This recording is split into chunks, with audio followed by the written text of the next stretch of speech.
The usage of reason alongside because in the same sentence is redundant. Answer choice B can be eliminated. Where is used for referring to a place. Recovery process is not a place, so this modifier error here, choice C, can be eliminated.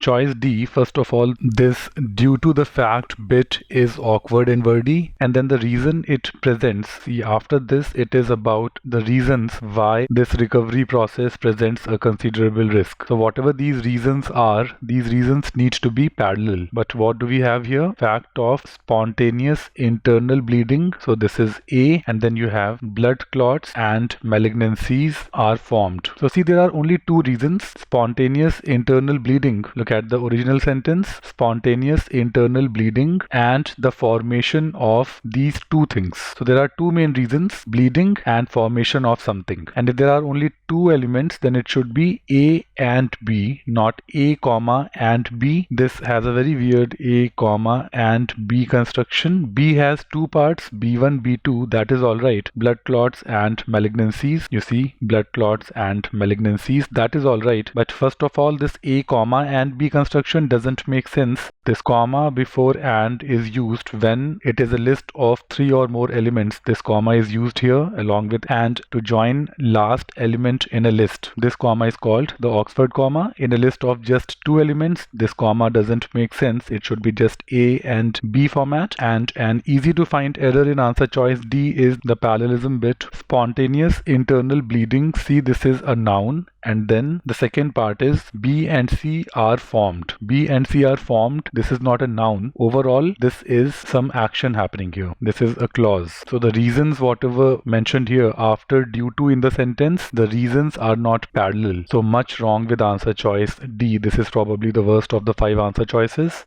In answer choice E, you see an along with here. Please remember, along with when used to join two singular nouns does not make them plural. In fact, and is the only conjunction that joins two singular nouns and makes them plural. Any other term alongside, along with, accompanied by, all these terms keep the two singular nouns together singular. So the usage of are here is not correct. Answer choice E suffers from subject-verb disagreement. Also, the answer choice is incorrect in putting some important information between two commas. So the main information is that spontaneous internal bleeding are what make the post-heart transplant recovery process risky. The meaning is that these two things together make the recovery process risky. So there's also a grammatical construction here, putting important information between two commas. So a lot wrong with answer choice E. Let's confirm answer choice A now. Spontaneous internal bleeding. So A and the formation of blood clots and malignancies B. So A and B present. A and B, a compound subject. So we need a plural verb here. Present is a plural verb. A and B present considerable risk during the post-heart transplant recovery process. Everything makes sense. A is the correct answer choice.